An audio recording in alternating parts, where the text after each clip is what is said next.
Pagi itu seharusnya hanya menjadi hari biasa di sebuah desa tenang di Bengkulu Tengah. Tapi siapa sangka, sebuah teguran kecil dari seorang ibu justru memicu tragedi mengerikan. Sebuah rumah yang dulu penuh canda, kini dipenuhi jerit dan tangis. Inilah kisah nyata tentang amarah yang tak terkendali dan penyesalan yang datang terlambat.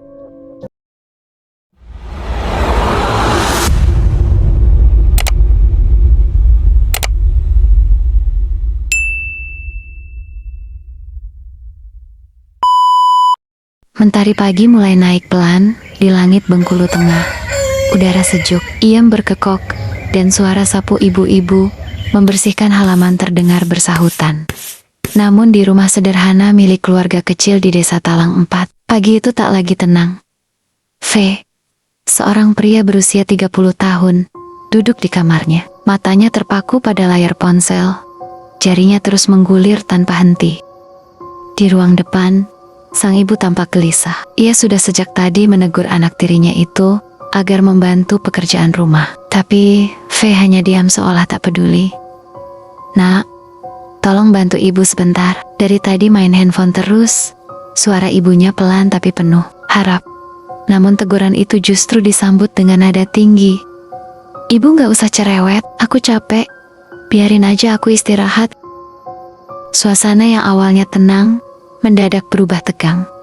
Suara bentakan itu terdengar hingga keluar kamar, di mana Su, ayah tiri FC, sedang memperbaiki cangkul di teras rumah. Pria berusia 50-an itu mendengar jelas nada tinggi anak tirinya terhadap istrinya. Ia tak terima, bukan karena merasa berhak memarahi, tapi karena ia tahu istrinya hanya ingin suasana rumah tetap damai.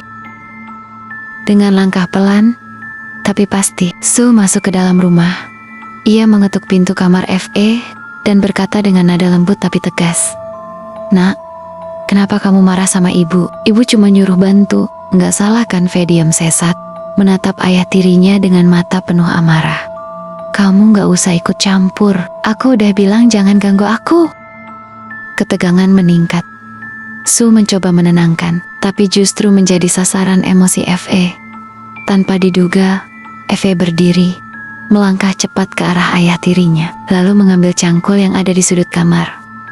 "Kamu pikir aku takut sama kamu, hah?" teriak Eve sambil mengayunkan cangkul.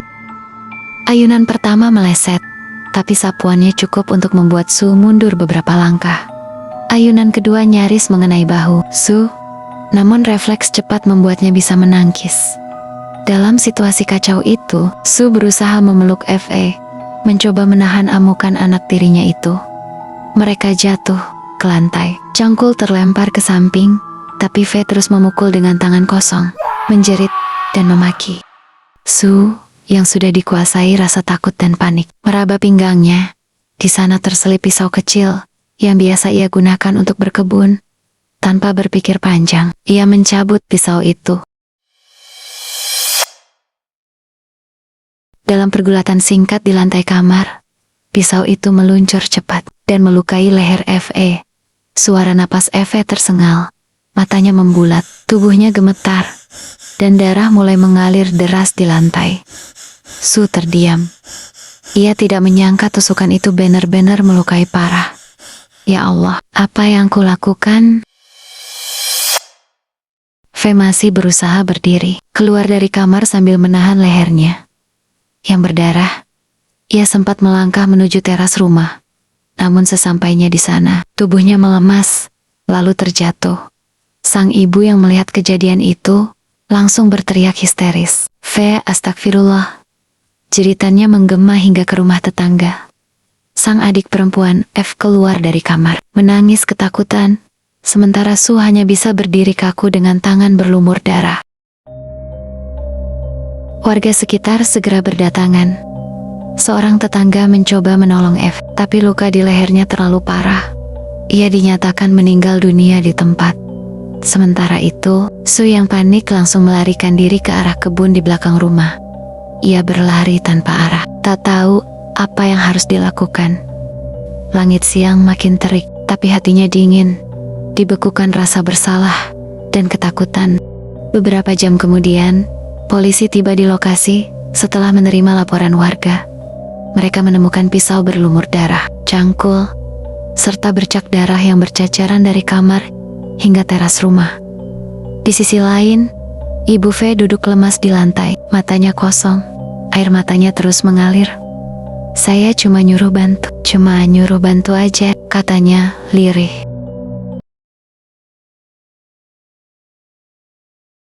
2 hari kemudian, Su akhirnya berhasil ditangkap polisi di daerah perbukitan tak jauh dari desa. Ia tak melawan, hanya menunduk dan berkata, "Saya takut, Pak. Saya nggak sengaja, dia mukul saya duluan. Saya cuma mau melindungi diri." Kapolres Bengkulu Tengah, AKBP Totok Handoyo, mengonfirmasi penangkapan itu.